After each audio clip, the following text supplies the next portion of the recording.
Olá, meus amigos de Santarém, como vão? Espero que vocês estejam bem. Eu queria mais uma vez mandar um abraço a todos vocês, né? Para o pessoal da DEFES, né? Stefano da Brasa, né? Nosso grande apoiador aí, patrocinador de todo esse projeto, né? E um abraço para a Márcia, né? Que está aí com vocês, desenvolvendo esse trabalho, né?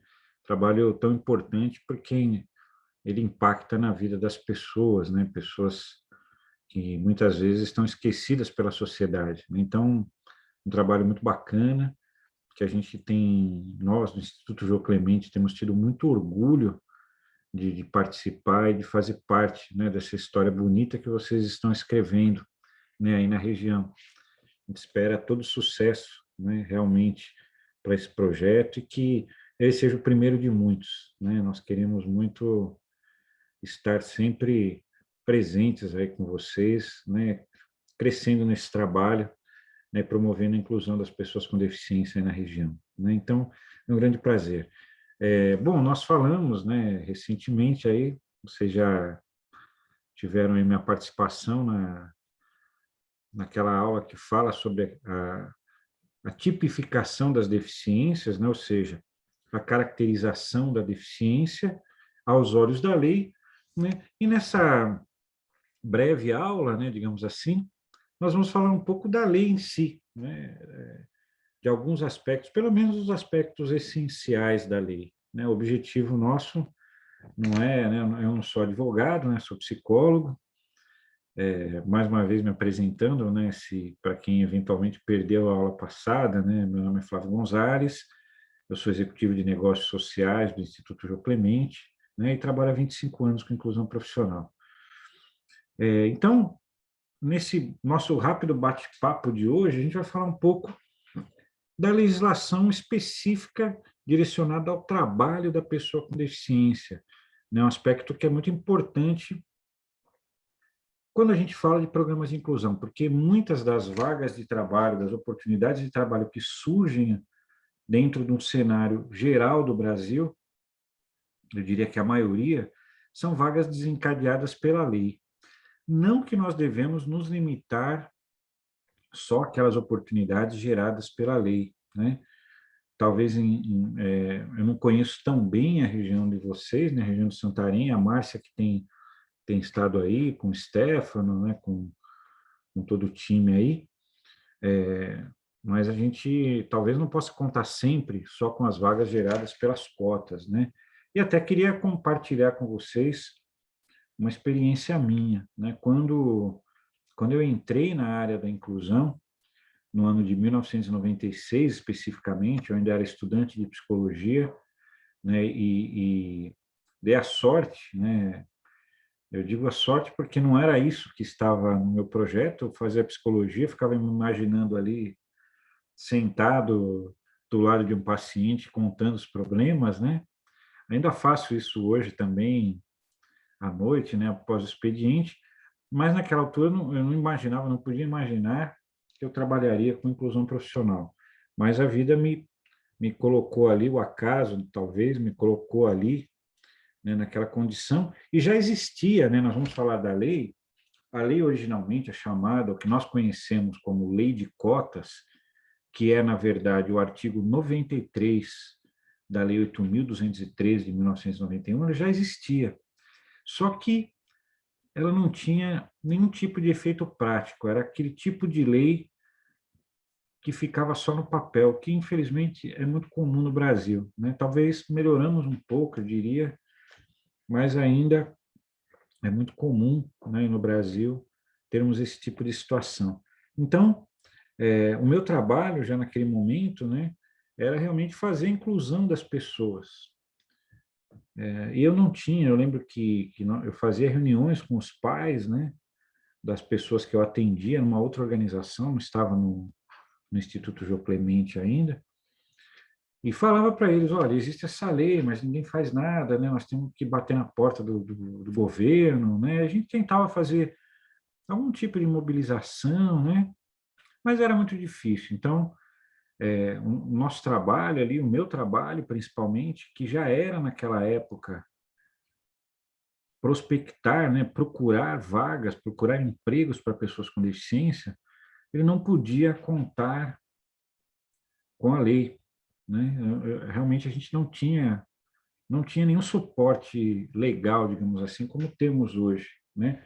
Porque a lei 8.213, a chamada lei de cotas, ela passou a ser fiscalizada em 1990, aliás, ela foi feita em 1991, nós vamos ver aqui rapidamente, mas ela passou a ser fiscalizada e efetivamente cobrada 9 anos depois, em 2000, por causa do decreto 3.298, de 20 de dezembro de 99.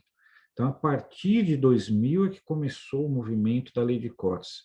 Quer dizer, entre 96 e 2000, eu trabalhei 4 anos com inclusão, né, e estou contando a minha experiência, enfim, porque eu imagino que vocês vão encontrar algum cenário, talvez parecido aí em Santarém, né, eu não falo da minha experiência como modelo, né, para ninguém, né, eu me sinto realmente um operário, né, um trabalhador, né, dessa área, né, não sou de modo algum uma autoridade, uma referência, mas um operário que teve com a mão na massa, né, muitos anos e continuo, né, agora talvez numa outra ponta, mas às vezes no meu trabalho atual, batendo na porta das empresas, eu me sinto muito próximo daquele estagiário que eu fui em 1996, batendo na porta das empresas, né? Às vezes eu falo, nossa, passou 25 anos, quase minha vida inteira, e eu continuo fazendo a mesma coisa. Mas naquela altura, onde que, quer dizer, aonde que eu procurava? Eu procurava aonde eu conseguia estabelecer algum tipo de relacionamento, né? Então, o restaurante que eu ia comer, né? Eu peguei amizade lá com a dona, né? Um restaurante chamado Casinha Verde, a dona era a Silvia, né? E falei, olha, a gente podia incluir um jovem aqui, eu trabalho numa associação ali, né? Eu começava esse relacionamento, oficina mecânica, né? Eu não tinha carro na época, né? E, inclusive não tenho ainda, né? Mas porque eu não gosto de dirigir, né? Mas eu fui com um amigo, né? Numa oficina mecânica, lá o carro, o sujeito consertando o carro lá, fui lá e falei, o que que é o dono aqui? O dono é fulano, né? Fui lá e falei com ele, olha, a gente tem um trabalho assim e tal, né? Eu lembro que eu tinha um jovem que inclusive tinha deficiência intelectual, que ele tinha feito um curso de mecânica, né? E eu me vi ali uma oportunidade e a gente conseguiu aquela vaga, né? Assim como conseguimos no restaurante, é um condomínio onde morava uma colega nossa, fomos lá falar com o síndico, né? E conseguimos uma vaga na portaria. Então, era esse trabalho muito artesanal, que eu confesso a vocês que é um período que eu tenho muito orgulho, né, de ter feito esse trabalho, porque eu considero uma fase meio heróica, né? A gente cavava oportunidades num cenário totalmente adverso. E a gente conseguia, não no volume, né? Eu me lembro que em 2000, né? E isso era muito difícil, né? Porque você falava com uma empresa e outra, nem pensar em cobrar da empresa nessa época, né? A gente tinha que buscar dinheiro de outras formas. Então, a gente falava com uma empresa, falava com outra, né? Era muito complicado realmente, né? E a gente conseguia uma vaga aqui, outra ali, né? Era aquela dificuldade, mas com muita alegria cada vez que a gente conseguia realmente. Às vezes eu, né, meus colegas ali, às vezes até faziam graça, porque eu conseguia marcar uma visita, eu já saía falando para todo mundo, poxa, consegui marcar uma visita, né? Porque as empresas também não queriam nem muito saber desse assunto, né? Eu trabalhava no ABC Paulista, que é uma região industrial aqui do estado de São Paulo, né? Enfim, mas a gente foi fazendo, né? E algumas das inclusões mais memoráveis, né, que eu guardo com muito carinho, foram dessa época, né? Foram dessa época. Então, eu imagino que é um cenário, talvez, em alguns momentos, um pouco adverso, que vocês vão encontrar em Santarém, mas vale a pena esse trabalho, né? Agora, com a lei, né, eu sabia dessa lei, mas eu não sabia do decreto, né? Até que, no primeiro trimestre, ali, quadrimestre do ano 2000, uma metalúrgica de São Bernardo, na época, chamada Alto Metal, né? Não sei se existe ainda, imagino que existe. Ela fazia peças para Ford, né? Fazia retrovisor, né? mais peças plásticas, né? Apesar de chamar Alto Metal, mas eles faziam muitas peças plásticas. E essa metalúrgica me ligou um dia, falei, olha, falou, não, nós estamos querendo fazer um programa de inclusão aqui. Eu fiquei surpreso, porque normalmente era eu que ia ficar batendo, quase que mendigando, às vezes, uma oportunidade numa empresa, e de repente a empresa me procurou, eu falei, não, tudo bem, vocês estão pensando em quantas colocações, né? Eu já imaginando que ia ser 2 ou 3, eles falaram, não, nós precisamos de 30. Eu tomei um susto, porque isso nunca tinha acontecido até então. E foi aí que eu fui tentar entender o que estava acontecendo, e realmente a fiscalização, na época, começou com uma ação de convocar as empresas por ordem alfabética. A Alto Metal começava com A, né? E estava notificando as empresas a cumprir a lei de cotas. E aí a empresa foi ameaçada de multa, etc. e tal, e aí consegui, né, entrar nessa empresa, e nossa equipe lá fez essas 30 inclusões, né?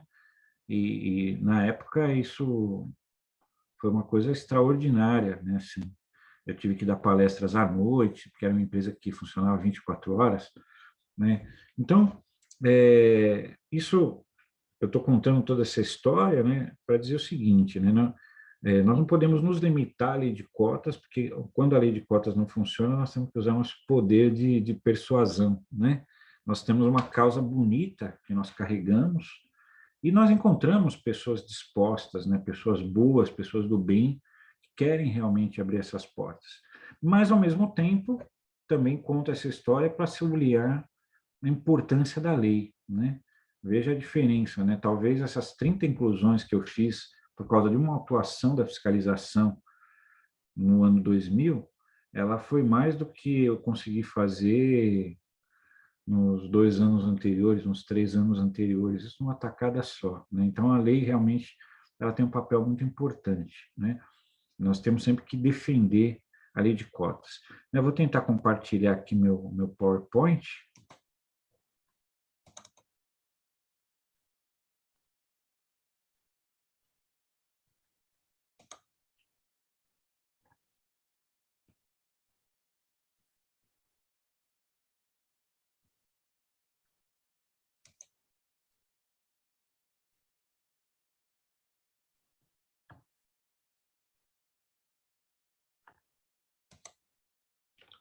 Aí, eu apoio um pouco da tecnologia, mas no final acaba dando certo.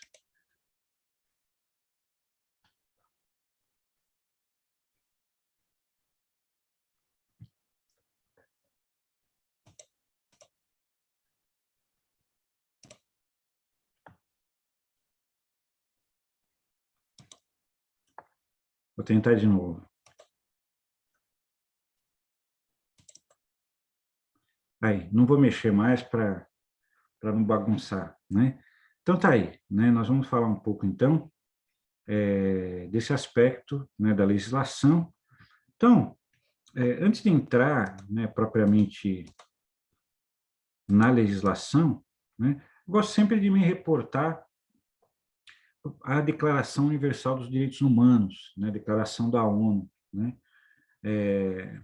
Tudo que nós temos hoje, né, ele é fruto dessa conquista da humanidade, né, a Declaração Universal dos Direitos Humanos, né, que estabeleceu, né, logo nesse primeiro artigo, né, da Declaração dos Direitos Humanos, estabeleceu essa frase aí, né, todas as pessoas nascem livres e iguais em dignidade e em direitos, são dotadas de razão e de consciência e devem agir em relação umas às outras com espírito de fraternidade, né? Então, aqui tem uma pequena pincelada histórica, né? Isso daí não nasceu do nada, né? Como está escrito no slide, tem uma inspiração na Revolução Francesa, que é muito anterior, né? De 1789, que criou esse lema liberdade, igualdade e fraternidade, que não por acaso está aí, né? No primeiro artigo da Declaração dos Direitos Humanos, né?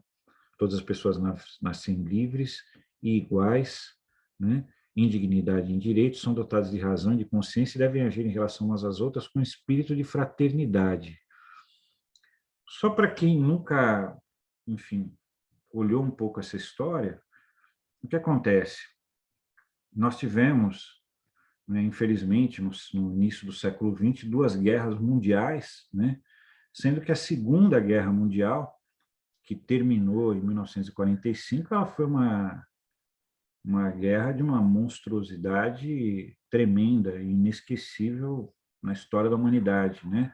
Nós tivemos os campos de concentração nazista, né, que exterminou 6 milhões de judeus, mas também pessoas com deficiência. Tem muita gente que não sabe essa história, né? O governo nazista de Adolf Hitler criou uma operação que se chamava Operação T4, que tinha como alvo eliminar todas as pessoas com deficiência, inclusive crianças, tá? Porque a ideia do Hitler era a raça ariana, né? Uma raça que só tinha qualidades e não podia ter uma deficiência. Não podia, né? Então, ele resolvia a coisa dessa forma, né? Então, era mandar todo mundo para o campo de concentração, queimar as pessoas no forno, aquela coisa toda, câmaras de gás, né? E fora esse episódio dramático, né, do governo nazista, ainda foi também nessa guerra que nós tivemos duas bombas atômicas, né, que os Estados Unidos lançou contra o Japão, né, uma em Nagasaki e outra em Hiroshima. Curioso, gente, aqui é o outro lado da história, né? Quem deu a ordem para lançar essas duas bombas foi o presidente Roosevelt, né, que era cadeirante, né? Nós vimos na aula passada, acho que eu apresentei uma foto dele. Ele também não era nenhum santinho, né? Tem gente que pensa que o cara está numa cadeira de rodas é santo, né? A gente sabe que isso nem sempre é verdade, né? Então, diante de toda essa barbaridade, a humanidade chegou à conclusão de que tinha que ter uma lei maior do que a lei dos países. Por quê? Porque o Hitler era ele que fazia as leis ali na Alemanha. Então, o que estava sendo feito não estava contra a lei, não. Foi ele que mandou, né? Então, teve essa ideia de, olha, nós temos que ter uma lei que ela esteja acima das leis, né? E aí nasceu, né, em 26 de junho, né, de 1945, a Organização das Nações Unidas, né, promulgou, né, a Declaração Universal dos Direitos Humanos, assinada por mais de 180 países, inclusive o Brasil. Por que eu estou contando toda essa história? E isso, veja, não é perda de tempo, né? E eu peço desculpas, porque eu não sou advogado, posso até eventualmente errar numa coisinha ou outra, né? Mas, em linhas gerais, eu não estou falando bobagem, não, né? Mas por que eu estou falando isso? Porque aqui no Brasil se estabeleceu uma coisa muito ruim, que partiu de programas populares de televisão, né? Programas policiais, né? Essa ideia de que direitos humanos só para bandido, né? E aí você tem um fenômeno, no mínimo estranho, né? Que é assim, você tem uma série de brasileiros que são contra os direitos humanos, né? Ah, lá vem esse pessoal dos direitos humanos, né? Então, gente, assim, isto, na verdade, assim, assim, nós, como profissionais da área da inclusão, temos que ter uma cabeça um pouco mais centrada nesse sentido. Isso é um completo absurdo. Não existe você ser contra os direitos humanos, né? Se você lê aquilo que está escrito ali, você vai falar, meu, se um dia a gente conseguir colocar isso em prática, nós vamos viver no paraíso, né? Então, não tem como você ser contra a vida, não tem como você ser contra as pessoas terem direitos iguais, não tem como você ser contra as pessoas poderem estudar, não tem como você ser contra as pessoas serem livres, né? Não tem. Agora, o que acontece em alguns países, inclusive no Brasil, é que, às vezes, tem uma cultura de fazer justiça com as próprias mãos. E quando você faz isso, é um risco muito grande, porque quem está olhando de longe fala assim, é bandido, tem que matar. Mas será que era bandido mesmo? E o que é um bandido, né? Porque na época da ditadura militar aqui no Brasil, quem criticava o governo era considerado bandido. Mas hoje nós sabemos que a maioria não era, né? Pelo contrário, eles estavam muitas vezes do lado certo, né? Mas para um governo autoritário eles eram bandidos. Então, o que a defesa dos direitos humanos tenta fazer não é assim proteger o bandido, é proteger um direito. Porque se nós colocarmos que esse direito é relativo, às vezes podemos usar, às vezes não, amanhã vai ser contra nós, vai ser contra um filho nosso, entende? Vai falar, não, é bandido mesmo. Mas, peraí, não teve nenhum julgamento, vocês nem sabem se é verdade, a gente sabe que muitas vezes a pessoa nem é mesmo, né?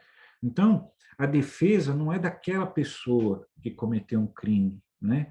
Ah, o sujeito fez um crime bárbaro, nós queremos linchar a pessoa, queremos matar a pessoa, queremos mesmo. Alguém vai falar, Flávio, mas se fosse com alguém da família, se fosse com um filho seu, você ia querer matar a pessoa. Fala, não, eu ia mesmo querer matar. Só que a lei, ela existe para que nós aprendamos a agir pela razão, não é? Porque se eu mato um sujeito que fez um mal para mim, aí o pai dele vai achar que ele tem o direito de se vingar, também vai querer matar, né? E aí meu irmão vai ficar com raiva desse cara, vai querer matar ele ou alguém da família dele, isso não acaba nunca. Então, a lei, ela existe para que o homem se conduza por princípios, pela razão, né? E não pela emoção, muitas vezes, né? Principalmente as emoções negativas, né? Que nós temos. Então, estou só contextualizando isso para dizer o seguinte: não existe ser contra a Declaração Universal dos Direitos Humanos. Tem gente altamente politizada que às vezes é contra alguns aspectos, porque, por exemplo, a Declaração dos Direitos Humanos fala de proteger o direito de ter um patrimônio privado, por exemplo, né? Quem às vezes é socialista ou comunista não concorda muito com esse ponto. Agora, de modo geral, não dá realmente para você discordar, não tem como. Qualquer artigo que você pegar da Declaração dos Direitos Humanos, não dá para você discordar. Então, todos nós, né, nós queremos um mundo mais justo, nós queremos que a pessoa com deficiência não seja excluída, que ela não sofra discriminação. Então, nós estamos do lado dos direitos humanos, porque quem construiu esse conceito, claro, consolidando que, né, essa ideia começou muito antes, às vezes, talvez lá com, sei lá, com Jesus Cristo e outras pessoas que tentaram, talvez, promover uma igualdade entre o ser humano, né? Agora, a fé um tem, outro não tem. A lei tirou essas coisas e falou, olha, isso é o limite. Daqui ninguém pode passar. Agora, tem países que não aderiram a isso, né? Tem países que ainda vivem com princípios medievais, né? E nós temos que entender a cultura deles, mas nós olhamos, às vezes, assustados por algumas coisas que acontecem nesse país, porque quem, quem aderiu, quem participa da questão dos direitos humanos, não pode conceber determinadas coisas que acontecem em alguns países que não têm isso, né? Então, tudo que nós construímos acerca do direito à igualdade, o direito à pessoa com deficiência, passa pelos direitos humanos, tá? Isso é um ponto muito importante. Eu sei que nós vivemos num momento também político de muita polarização, de muita discussão, né? E tudo bem, isso faz parte da democracia, né? Mas para nós termos uma democracia, nós temos que estar pautados nos direitos humanos, senão não existe democracia, né? Aí vira um autoritarismo, né? Então, aqui, olha, só para realmente colocar para vocês, né, tudo o que fere os direitos humanos, né? Temos aí esse belíssimo quadro do Pablo Picasso, né, que fala da guerra, né? Ele tenta retratar talvez aí o sofrimento, né, da guerra, mas o que fere os direitos humanos? As desigualdades, né? Então, é algo que nós vimos constantemente no nosso país, inclusive com as pessoas com deficiência. A discriminação, ela quando nós falamos de violação dos direitos, a discriminação é uma violação de direitos, portanto, ela é uma violência, porque a palavra violência, ela vem de violação, né? Então, a discriminação é uma violência, porque ela é uma violação de um direito, né? O autoritarismo, a violência em si, entendida como violência, agressão física, psicológica, né? A corrupção, a impunidade, e olha só, a indiferença e a passividade. Quem vê a injustiça e não faz nada para mudar isso, está sendo conivente e está violando também os direitos humanos, né? Que é uma coisa que, infelizmente, é banalizada em alguns países, inclusive no nosso. Então, são esses pontos aí que ferem os direitos humanos. E nós temos no Brasil o que nós chamamos de hierarquia das leis, né? Eu gosto sempre de passar isso antes de entrar nas leis, porque tem muita gente que não entende a diferença de um decreto. Pô, às vezes eu vejo um projeto de lei, um decreto, uma lei, lei ordinária, né? O que é tudo isso? Então, de uma forma bem simples, assim, olha, no topo dessa pirâmide, acima dela, né, nós temos a Declaração dos Direitos Humanos. Então, todo país vinculado à ONU, Organização das Nações Unidas, nenhuma lei poderia contrariar os direitos humanos, tá? Então, veja que quando existe um projeto de lei, para onde que ela vai em primeiro lugar? Aqui no Congresso Nacional do Brasil, para a Comissão de Direitos Humanos, porque se tiver uma vírgula nessa lei que fira, que venha ferir os direitos humanos, essa lei já cai por terra ali, né? Porque nós não podemos, não é nem questão de querer, não, nós somos bonzinhos, não, nós estamos vinculados a tratados internacionais, né? Como a própria Declaração dos Direitos Humanos, né? E aí nós temos abaixo, né, da Declaração dos Direitos Humanos a Constituição do país. Então, a Constituição do país é a nossa lei maior, né, a Carta Magna, né, como a gente aprendia no, quando a gente estava na escola, ali na quarta, quinta série, né, na minha época, pelo menos, se usava essa expressão, Carta Magna. Só que a Constituição, por que a gente fala hierarquia? Ela tem que obedecer o direito humano, quer dizer, a Constituição do país ela não pode ter nada que faça, que seja que contrarie o direito humano, né? Depois a lei, aí vem, abaixo da Constituição vem as leis. Por quê? Porque a Constituição, ela diz assim, olha, por exemplo, não, a pessoa com deficiência não pode ser discriminada. Isso está na nossa Constituição, vou falar já já. Só que assim, tá, não pode. E aí, né? E se alguém discriminar? Por isso que vem a lei, né? A lei ela vai dar uma expressão prática, ela vai estabelecer inclusive as punições para quem não cumprir a Constituição, né? Aí fala, não pode discriminar a pessoa com deficiência, mas quem é a pessoa com deficiência? Eu uso óculos, eu tenho deficiência. Se não está escrito na lei, eu posso dizer que sim e ninguém vai provar o contrário. Então, a lei ela tem que começar a explicar as coisas, estabelecer critérios, punições, né? Então, só que a lei ela não pode contrariar em nada a Constituição, assim como a Constituição não pode contrariar em nada a Declaração Universal dos Direitos Humanos. E aí nós temos leis complementares, né? E leis ordinárias, né? As leis ordinárias são essas leis comuns, né?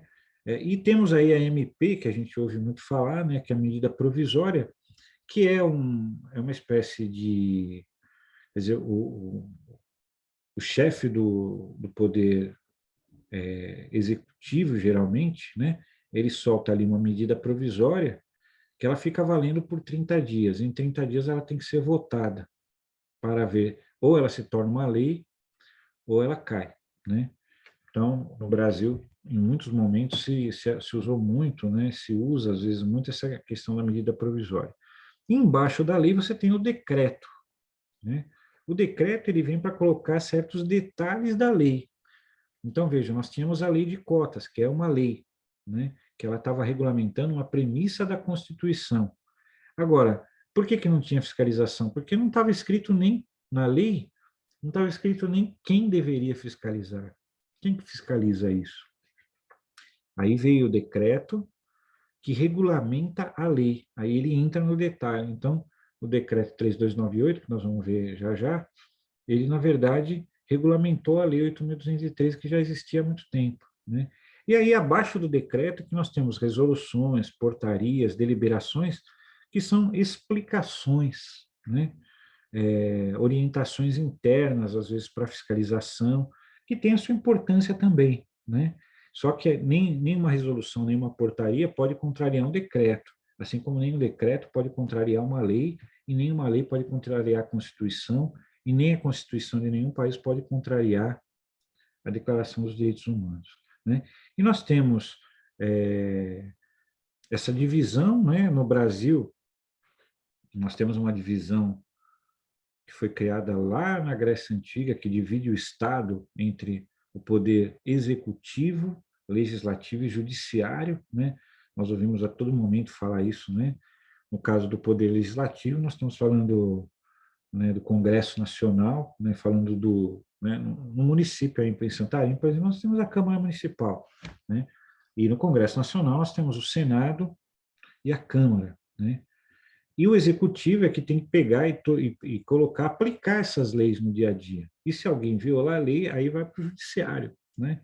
Então, muitas vezes a gente reclama, né, muitas vezes do legislativo, né, é muito comum, né, as pessoas falam muito mal, né, dos deputados e senadores, e não tira a razão, né? Infelizmente, uma parte da classe política brasileira realmente é bem complicada, né? Mas muitas vezes o problema não está ali, não, né? Porque as leis, se nós formos olhar as leis brasileiras, elas são muito boas. O que nós não temos muitas vezes é alguém colocando isso em prática. É aí que entra o papel do Poder Executivo. O decreto 3298, que disparou a fiscalização, foi uma ação do presidente da República da época, que era o Fernando Henrique Cardoso, né? Então, é, essas questões são para a gente entender, né, é, a importância, né, de todo esse processo, né, da onde ele vem, né? Uma lei não cai do céu, ela foi apresentada como um projeto de lei ou por um deputado, ou por um senador, ou pelo presidente da República, né? Ou então por um grupo gigantesco de pessoas da população que tenta, através da coleta de assinaturas, apresentar um projeto de lei diretamente ao Congresso sem passar pelas mãos, por exemplo, de um deputado, né? Ou senador, né? Mas uma das coisas que a gente faz muito no movimento de pessoas com deficiência é falar com parlamentares, né, para que eles apresentem projetos de lei. Às vezes a gente entrega ali, ó, nós queremos isso aqui. Se ele achar que tem sentido, a gente explica, ele apresenta lá no Congresso Nacional. Então, esse é um movimento que nós podemos fazer.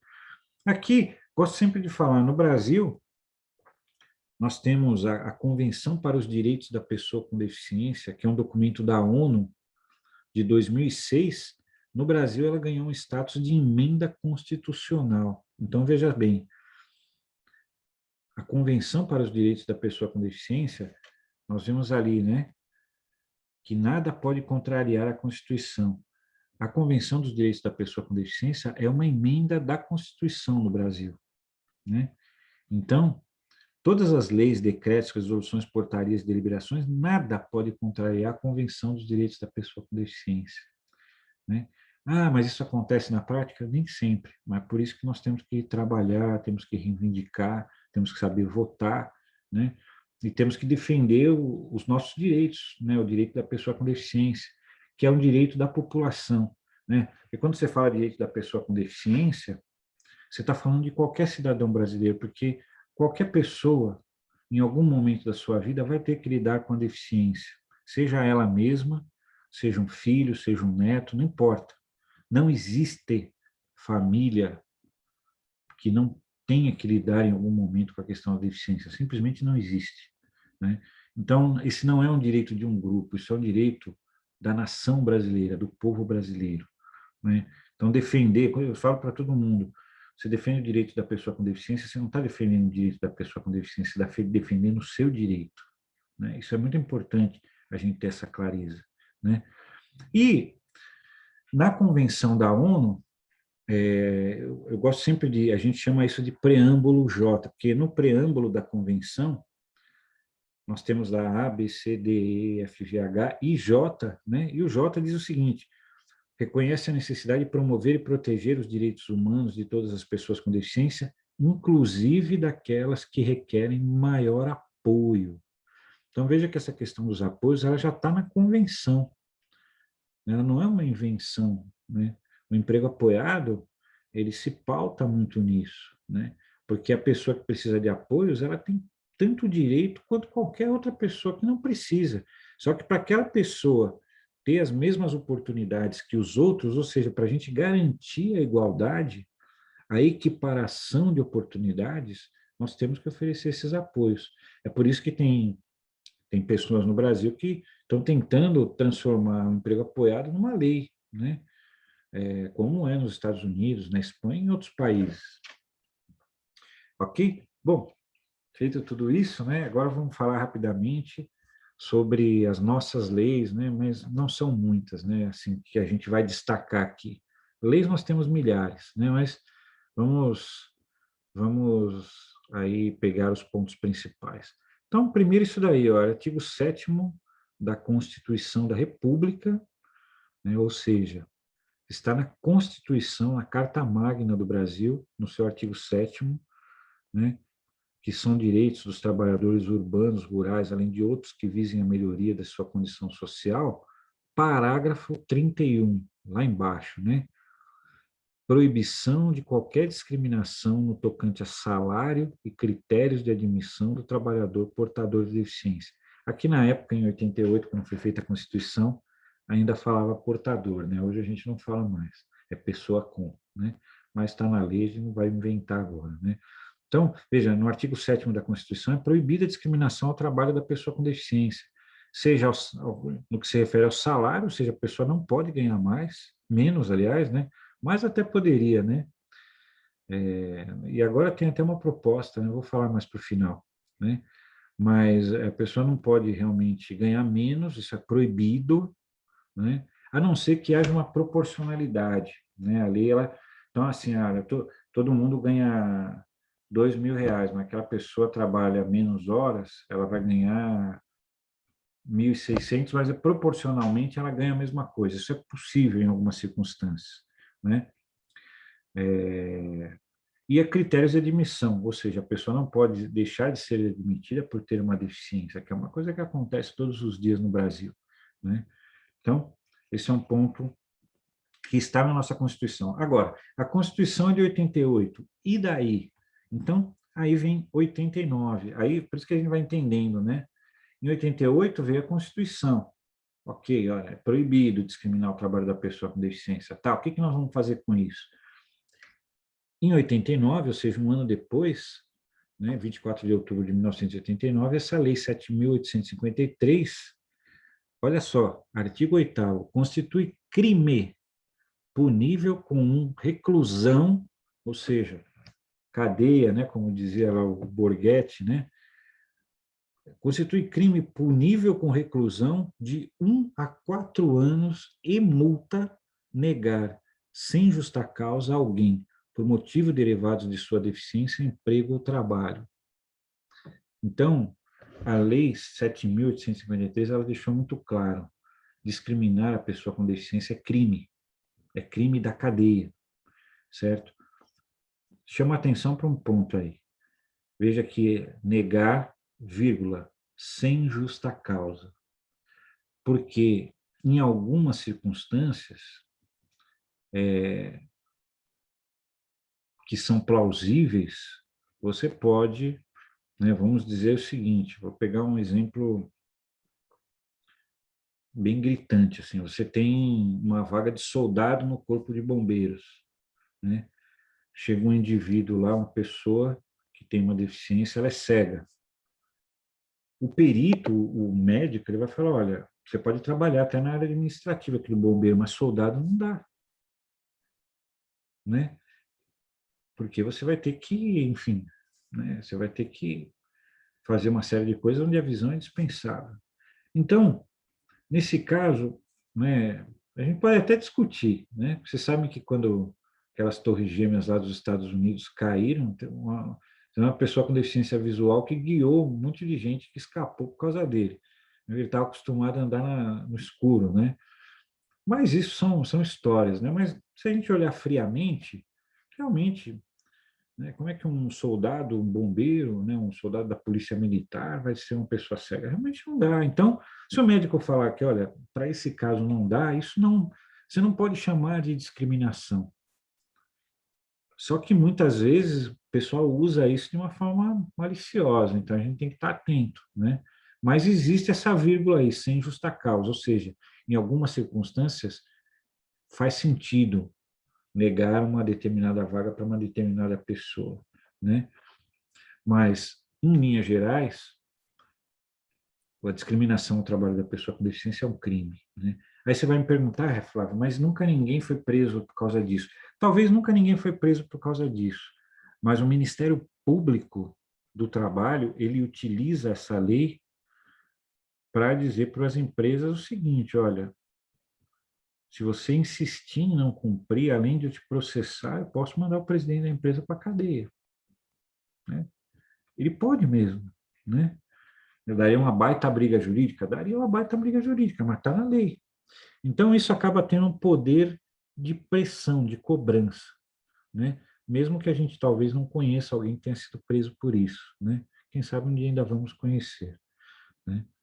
Eu citaria, eu tenho uma meia dúzia de nomes aqui que eu poderia citar que merecia, mas não vou falar que está filmado, né? Hoje em dia você toma depois um processo, né? Então, olha lá, Lei 7.853, tudo bem, transformou a discriminação ao trabalho da pessoa com deficiência em crime. Isso resolveu o problema? Não, não resolveu. Porque aí o cara fala, não, a gente não discrimina, mas é que não apareceu ninguém, como é que você vai provar, né? Então, aí, olha só, então 88 a Constituição, 89 Lei 7.853, 91, 2 anos depois, a nossa famosa Lei de Cotas, artigo 93, né, que estabelece que empresas com 100 ou mais empregados têm que contratar pessoas com deficiência, né, até 200 empregados, 2%, de 201 a 500, 3%, de 501 a 1.000, 4%, e acima de 1.000, 5%. Né?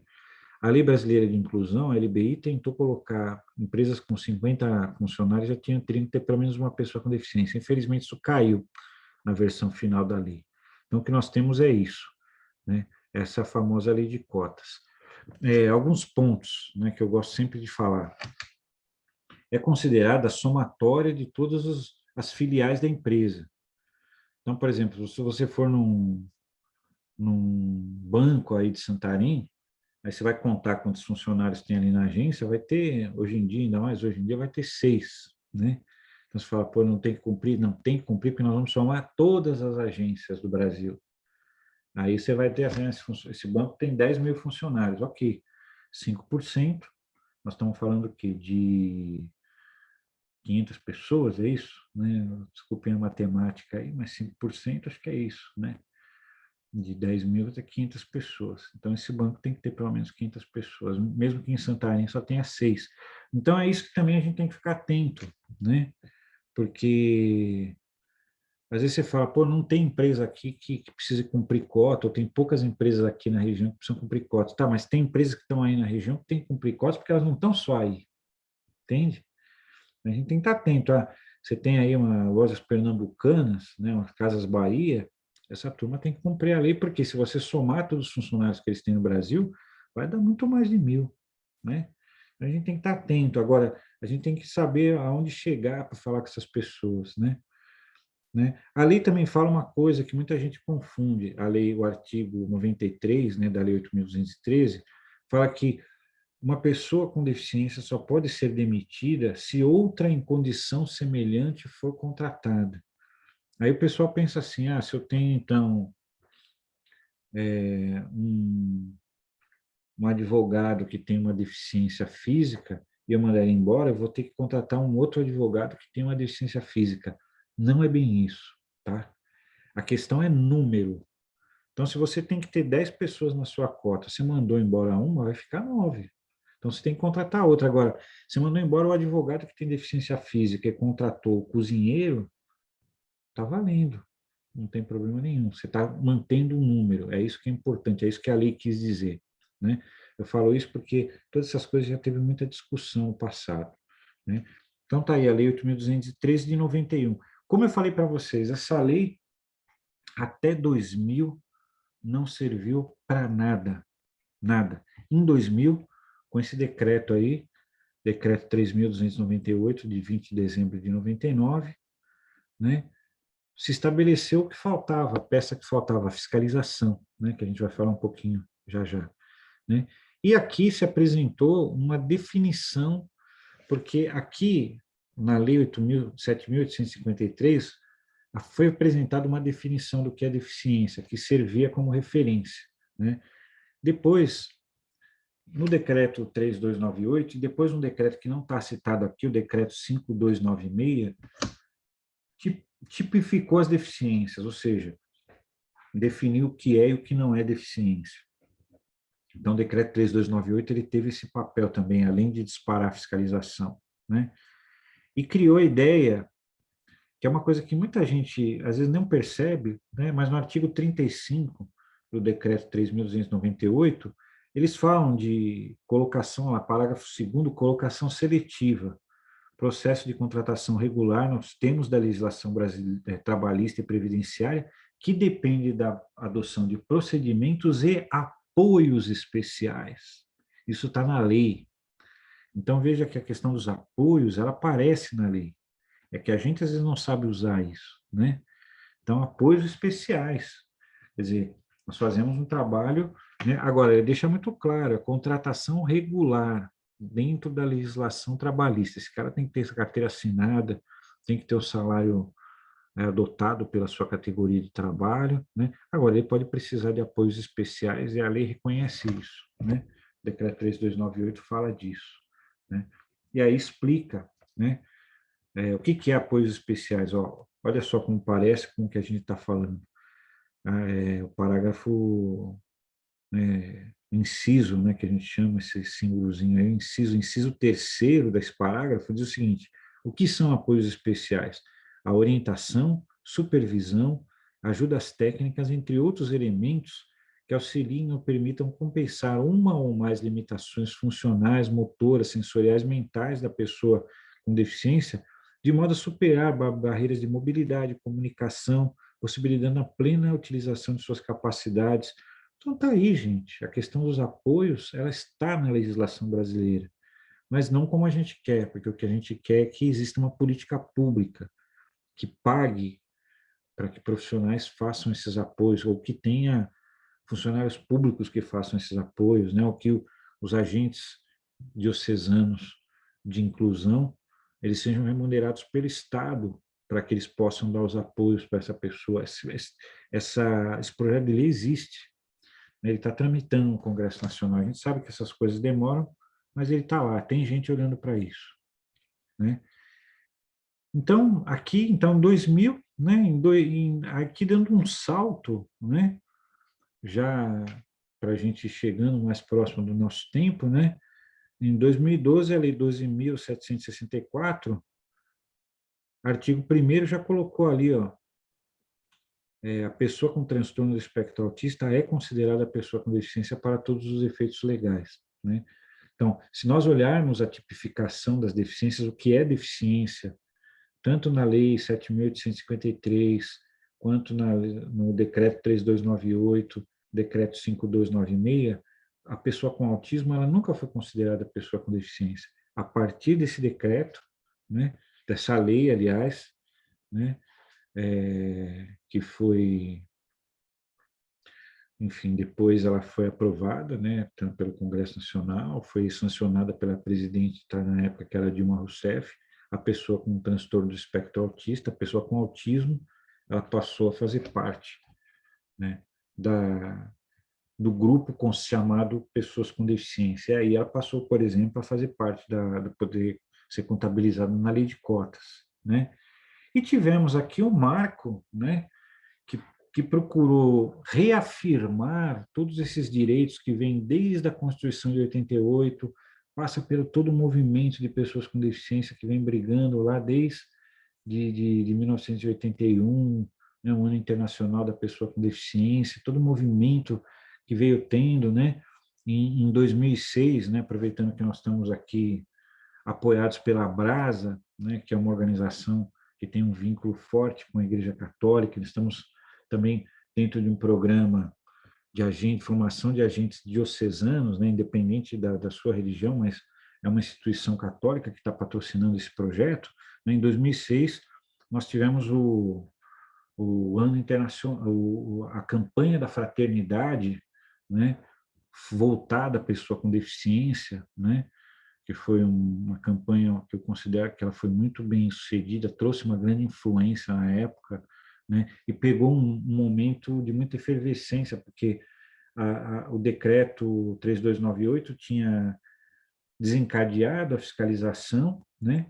E em 2006 isso estava no auge. Então a campanha da fraternidade veio na hora certa para consolidar isso, né? E durante todo esse tempo, né, já vinha sendo desenhado o que veio a ser a LBI, Lei Brasileira de Inclusão ou Estatuto da Pessoa com Deficiência, que é um marco legal, né? Eu falo de toda essa época porque, para quem não sabe, a LBI ela ficou tramitando durante 15 anos, né? De 15 a 16 anos aí, vai, não vai, mexe daqui, mexe dali. Então demora, mas sai, né? Demorou, teve muita gente que brigou por isso, né? Ela começou com um trabalho independente de partido político, né? Mas a história, né? Ela começou com o trabalho do Paulo Paim, né? Que é senador, né? Paulo Paim, depois passou pela mão da Mara Gabrilli, Romário. Então toda essa gente impulsionada pelo movimento de pessoas com deficiência, alimentada pela própria luta da pessoa com deficiência, acabou conseguindo, né? Trazer esse marco, né? E a lei brasileira de inclusão, ela reafirma a lei de cotas, ela reafirma a proibição, a discriminação ao trabalho da pessoa com deficiência, né? E ela só esclarece alguns pontos e inova em algumas coisas, né?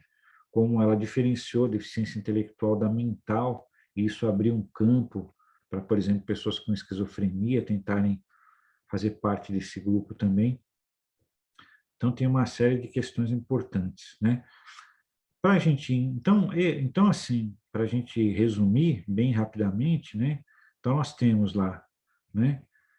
Direitos humanos que estabelece a igualdade de direitos entre todas as pessoas. Então não tem nada a ver com caridade, não tem nada a ver com, né? Claro, procuramos sempre o melhor, né?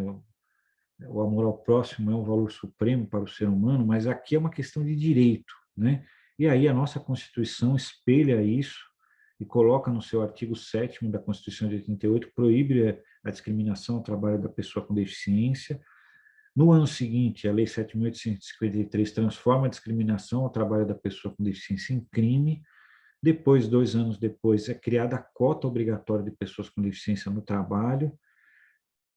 A fiscalização começa, infelizmente, quase que 10 anos depois, no decreto 3298, né? E nós finalmente chegamos, em 2012, o autismo passa a fazer parte desse grupo, em 2015, a Lei Brasileira de Inclusão, que tem muitos pontos a serem melhorados, né? Que nós estamos trabalhando para... Não, veja bem, não a LBI não precisa ser melhorada, ela está muito boa, né? Tem gente que discute, enfim, não existe lei perfeita, a lei está aí para sempre ser melhorada. Mas o que eu quis dizer é assim, nós ainda precisamos aplicar, tem muita coisa na LBI que não foi aplicada. Por exemplo, o auxílio inclusão, né? Foi criado na LBI, isso já era para ter sido regulamentado, que a pessoa com deficiência que consiga um emprego, ela receberia um salário complementar, né? Para incentivar a pessoa aí também porque presumivelmente ela tem mais gasto, né? Ela usa uma cadeira que vai desgastando, precisa de manutenção, ela usa um aparelho retroauricular, um aparelho auditivo que ela precisa eventualmente fazer manutenção, né? Ela gasta mais às vezes com produtos de higiene, enfim, né? Então foi criado esse auxílio inclusão que já era para ter sido regulamentado e parece que muito em breve, né? Parece que está para sair isso, um plano do governo federal agora, que vai estabelecer isso, né? Parece que será meio salário mínimo para a pessoa com deficiência que venha trabalhar, ela vai receber ainda como complemento, meio salário mínimo do Estado, né? Isso não é, veja, isso não é uma benemerência do nosso atual presidente, nem de nenhum político do momento, isso já estava na LBI desde 2015. O que existe é uma pressão para regulamentar e temos que admitir, se regulamentar agora, o governo tem o seu mérito também em fazer isso. Mas isso não foi uma invenção do governo atual. Isso está na LBI, né?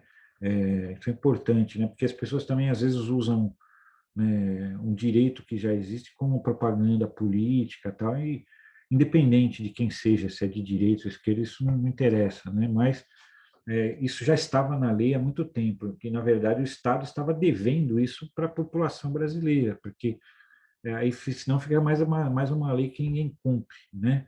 Então nós temos que estar ali cobrando, vigilante, para que, né, a lei entre em vigor. E aqui, já para a gente meio que caminhando para o final, né, quem fiscaliza essa lei, né? Então, o Ministério do Trabalho, né, hoje vinculado ao Ministério da Economia, né, enfim, nós temos aí o Fiscal do Trabalho e nós temos o Ministério Público do Trabalho. São dois órgãos fiscalizando. O Fiscal do Trabalho, ele fiscaliza porque a cota de pessoas com deficiência é uma obrigação, né? E é uma lei que está ligada ao trabalho, porque é uma cota obrigatória para empresas com 100 ou mais empregados. Então, quem, quem foi definido ali atrás para fiscalizar essa lei foi o Ministério do Trabalho, hoje vinculado ao Ministério da Economia, que é o fiscal do trabalho, né? Aquele fiscal que bate no dia a dia dele, ele bate na porta das empresas para verificar se a empresa cumpre as leis trabalhistas e fiscaliza também a lei de cotas. E o Ministério Público do Trabalho, que é outro órgão, né? As pessoas que às vezes não estão acostumadas confundem muito os dois. O Ministério Público do Trabalho, ele atua no combate à discriminação, é diferente. O Ministério do Trabalho, a fiscalização do trabalho, ela faz cumprir a lei trabalhista e a lei de cotas, ela está dentro desse conjunto de leis aí que afetam a questão do trabalho. E o Ministério Público combate a discriminação, né? E os dois podem multar, os dois podem desencadear um processo de denúncia da empresa, né? O Ministério Público pode provocar uma ação civil pública, enfim. Então, são esses dois órgãos que fiscalizam. Aqui uma coisa que eu gosto sempre de, para a gente encerrar, né? Uma coisa que eu gosto sempre de comentar, né? Que aqui no Brasil, quando a gente fala até vocês desculpem, está pequenininha, espero que tenha uma tela grande aí onde vocês estão assistindo, né?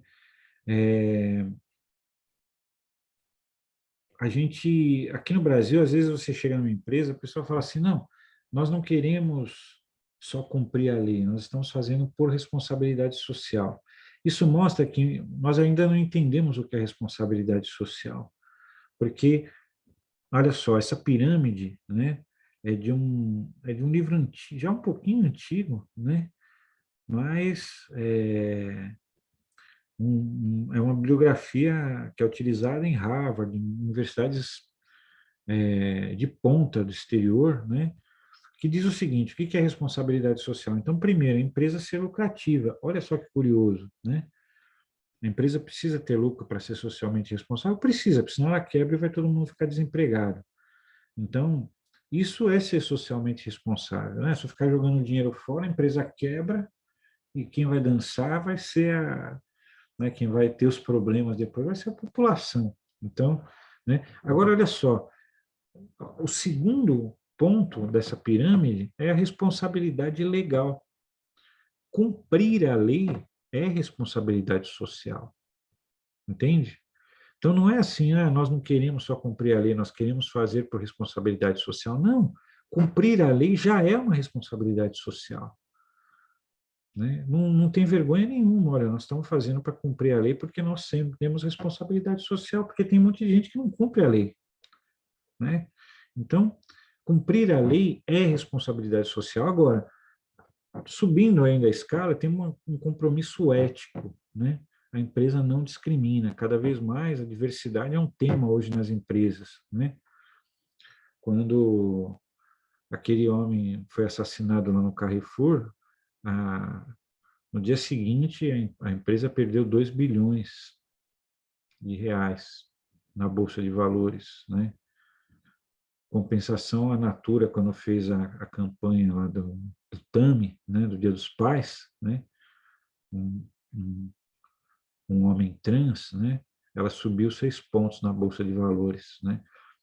Então, hoje essa questão estratégica de você ser ético e valorizar a diversidade, isso já virou uma questão econômica, né? Uma questão que afeta diretamente as ações das empresas na bolsa, né? Porque existe uma cobrança, né, social de empresa para empresa, né, das boas empresas, né, para que não pode existir discriminação, não pode, né? Isso além de ser contra a lei, né, não é ético, né? Isso não combina. As empresas hoje têm um compliance, né, se comprometem a não fazer nada antiético, nada que viole as boas práticas, né? Como é que discrimina uma pessoa por ela ter deficiência, né? Ou por ser negra, né? Ou por ser homossexual, né? Pertencer ao grupo LGBTQI+, enfim. Né? Hoje, isso não cabe realmente, né? Não cabe mesmo. As empresas que persistem nessa postura vão quebrar, mais cedo ou mais tarde elas vão quebrar. E aí você tem no topo da pirâmide a responsabilidade filantrópica, né? Aí tudo bem, você quer doar cesta básica para a população de baixa renda, né? A gente sabe que isso não resolve muitas vezes um problema estrutural da sociedade, mas minimiza, né? Porque a pessoa tem fome hoje, não dá muitas vezes para esperar mudar a sociedade, né? Agora, isso sim, isso é a filantropia já, é a filantropia pura. Agora, não adianta nada, sempre falei isso, né? Eu vi, às vezes, num grande supermercado aqui de São Paulo, eles doavam cesta básica, né, para uma determinada campanha que tinha, eu mesmo colaborei algumas vezes, né? Mas eu via menores ali de 18 anos comprando bebidas alcoólicas. Então, não vale essa doação da cesta básica não vale nada, porque ele está cometendo um erro muito maior. Esse moleque vai beber, vai fazer besteira, vai bater o carro, vai, sabe? Porque isso não é uma proibição aleatória, né? Ah, você vai falar, mas eu com 15 anos bebia. Eu também, mas a gente tinha que conseguir bebida escondido, não era você ir num supermercado e comprar, você não conseguia, né? Agora, o sujeito quer lucrar, ele vende, né? Então, fala assim, é melhor, é muito mais responsabilidade social você cumprir a lei. Para de doar a cesta básica, então, e cumpre a lei, que você vai estar fazendo mais pela sociedade, né?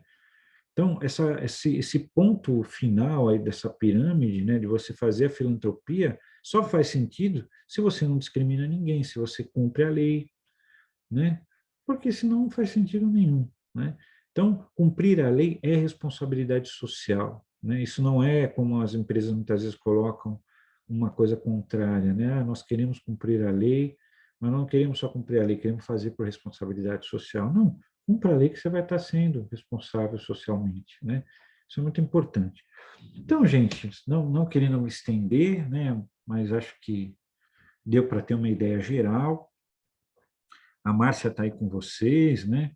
E vai poder com certeza esclarecer pontos que eu não expliquei, talvez de modo tão claro, né? O próprio Stefano, se tiver com vocês também conhece muito bem isso. A própria Defes, né? Que lida com a questão dos direitos, enfim.